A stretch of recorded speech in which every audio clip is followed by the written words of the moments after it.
In this video, we're going to be ranking all the Highlander cards in Hearthstone. So let's get started. I'm going to start with all the S tier cards. Not sure if that's fun, but like, I'll do the easy ones.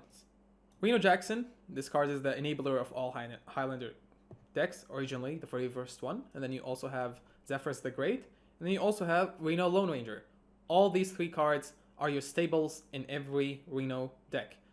Not just, why do I also say every Reno deck? Because you also want to play even Reno decks. So, and all these three, not only super powerful, they work in even decks. So these three are your main prioritized like Highlander cards. If you want to start playing Highlander, I recommend you to craft these three first. And then we also have Raza at S tier. Raza, like a big influence on Hearthstone ever since its release. Dominated the meta many like when Shadow Reaper Anduin came out, and then Hearthstone decided for whatever reason to print another Razakis mechanic and make it all in one card, which is Quest Hunter back in Stormwind. And then recently we also have Raza the Resealed. Blizzard never learns, but typical Blizzard. Then we also have, I believe, Feldurin, really strong card in my opinion. Last year, like, this is one of the best cards, the best Highlander cards in Showdown of the Badlands, like the best one. And I don't know if I want to put another one here, I'll have to see. But let's go to A part. The A part, we have Doctor Holiday. This card is really just good in Reno Shaman, and it gives you 1/9 weapon that keeps each time you attack spawns a frog with taunt and just gets stronger each time you attack. Really strong, and like that's like a win condition on its own in my opinion. And really strong card. And then we have Dino Tamer Brand, which is also an A card, which summons to you King Crush in Highlander Hunter. You can also combine it with the other brand Bronzebeard, and that's two King Crushes and like a finisher card in Reno, Hunter. Part of me a little bit dislike this card because this just like makes, I mean, I don't know if it's fair to put the blame on the card, but this card like makes you want to play a mid-range Highlander Hunter, not a control Hunter. But again, Hunter has never been about control. It's just been about mid-range and killing. So, yeah, really strong card. And then we also have in A part, we have Deep Miner Bran, the other Bran, and which is the latest Highlander card, I believe. And this card is really strong, and it enables Reno Warrior, and I was really excited. I've been waiting for Reno Warrior to become a thing for a while, and you can understand, as much as this card seems slow, it also works in Even Warrior, and this card will keep getting stronger each expansion. Expect to Reno Warrior to pop at any time, and because the more we get good battle cries, this card becomes stronger.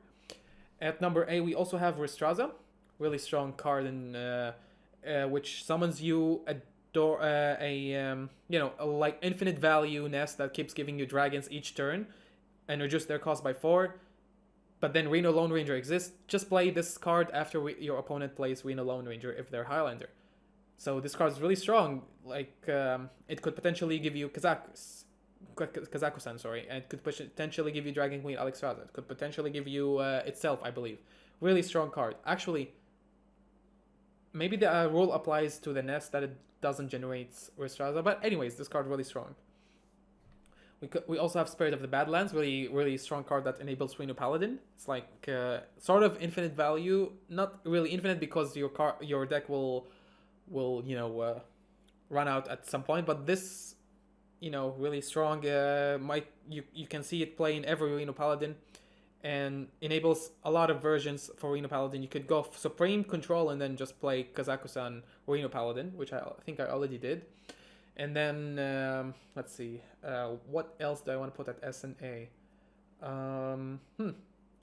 I believe that's pretty much it for the S and A parts. We have Dragon Queen Alexstrasza. When this card got released, it was dominating the meta. The reason for that, because Dragon Queen Alexstrasza used to generate itself a lot. It had a lot of chances. It was able to do that. Then it got nerfed to not do that anymore. And then got nerfed again to make the dragons that cost 0 that it gives you cost 1. Then obviously when Dragon Queen Alexstrasza rotated out to wild, Blizzard removed the nerf, reverted it back, but kept the nerf of it not generating itself, because that would be really strong. I would love to see that back again, because right now it does still see play to this day. in Reno Kazakusan decks and Reno Dragon decks, but its power level will keep declining as expansions go, in my opinion. But really strong card. I really love this card, one of my favorites. And then we have Elise the Enlightened, which is a quick B, but you gotta understand, Wild doesn't get value meta or control metas. It's very rare. And Elise the Enlightened is not played in Reno Druid right now because you don't need value that much. And there are just better, if you really care about value, there's just better options. But Elise the Enlightened, back then, is really strong. Like, even stronger after Guff got printed. Like, you can just play this at 20 mana and then have a full new hand. It's really strong, but right now, doesn't see that much play. It's really strong. 5 mana, duplicate and give you more and more value, and like give you a second Reno Lone Ranger, gives you a second Reno Jackson, second Zephyrus, second Restraza. Really strong card. I would see it play more in Reno Druid once the meta becomes a little bit less aggro, but at the moment I'm gonna keep it at B, higher than Dragon Queen Alexstrasza.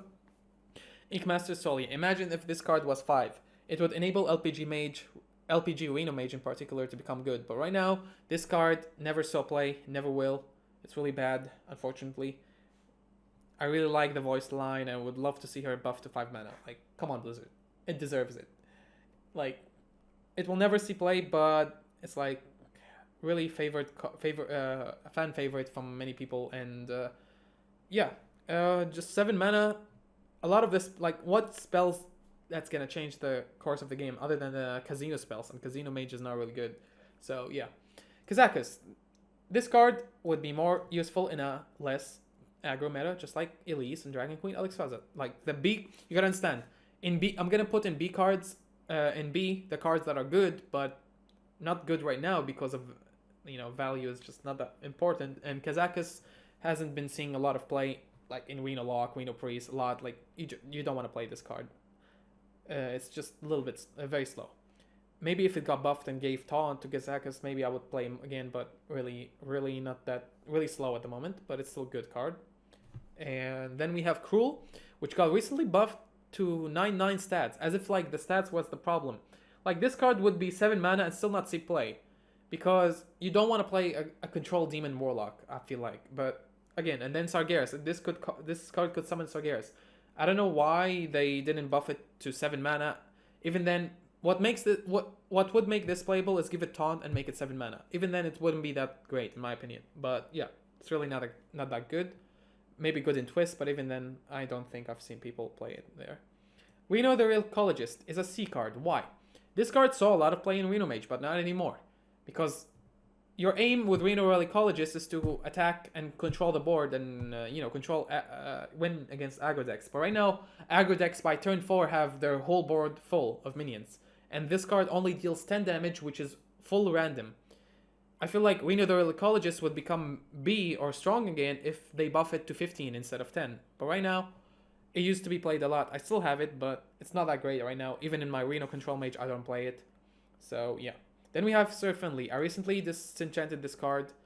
Reason being is that in Reno Paladin, you have a lot of hero cards, and you always want to play Nosdormu, which gets you to the 10 mana.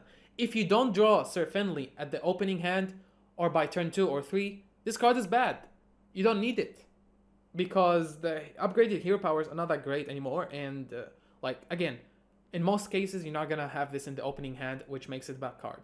If you get it at your opening hand, fantastic. It's not a big win, but it's still nice. But at the moment, I recently disenchanted it, and I don't want to play it in Reno Paladin anymore unless, something happens.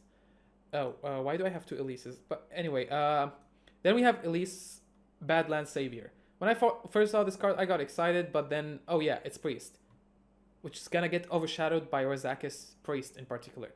This card would see play maybe in Reno Quest Priest, which I saw a lot of people do. Actually, not a lot of people, just 2 players. This card never saw play, only in Standard, but in Wild, it's not that great. I would love to see it played. This card can summon to you Titans, anything you really like, Colossals, Titans, like all of them are really fun, but it's a fun card, not really great. It's gonna be D. And then we have Murzond, Thief of Time. Okay, this card in Reno Priest is definitely strong because it's an extra board clear and it's a value and it's a minion at 7 mana. So think of it as an extra Psychic Scream, but also can enable Reno Kazakus Priest more often, but it's an A card for me. And then we have Gunslinger Kurtrus. If this card, uh, okay, Reno Demon Hunter is a great deck in standard, but not in wild, and I wish it becomes strong in wild. And at the moment, 5 mana is a bit too slow. I feel like this should be 4 mana. However, if they buff this to 4 mana, good. If they buff it to add 2 extra shots, this card will easily be an S tier, but right now it is a B card in my opinion. And then we have Elise the Enlightened. Elise the Enlightened was one of my favorite cards in Hearthstone because was the first card to give you a pack and like make packs work inside the game. And recently got buffed and reworked to make it a Highlander card, which got me excited. But right now, like I said, value cards are not needed. But really, it's a good card. It gives you value, 5 new cards. It's not that great. I'll put it at low B and would see more play in a slower meta. Then we have Marut, which is a recent card this year and a Highland card that gives you a random elemental and then adds 2 random elementals to your hand. This card needs to be buffed. A lot of people agree. This card is really solid. It needs to be 5 mana or 6 mana and give the elemental taunt. Then this card would see play. But even then, it's very slow and value oriented. Marut is an E card, in my opinion. And I think that's pretty much it for all the Highlander cards, guys. If you want to start playing Reno decks, your priority should be Reno Jackson, Reno Lone Ranger, Zephyrus, because they're the best cards and they're stable and they're neutral. So you're gonna have them in all your Highlander cards, Highlander decks. Sorry. So craft them first, and then maybe you can craft Dragon Queen Alexstrasza. Like try to always craft the neutral ones first. But at the moment, this is what I think of Highlander cards, and you all know me. I'm a Reno Highlander main, so I feel like I do have a right to talk about Highlander cards, and this is my humble opinion and what I think of the power level of all Highlander cards and how would I rate them. I'm pretty sure a lot of the community will agree with me. Like at least for the S tier card, S tier lane or whatever, S tier bracket, these cards everyone has to agree they're S tier. And then for A tier, I believe we all agree on that, except for the ordering. Maybe I'll have this like that. I don't know if I want to rearrange this, but pretty much it. This is what I think of it. And yeah, thank you guys for watching, and I'll see you in the next one. Bye bye.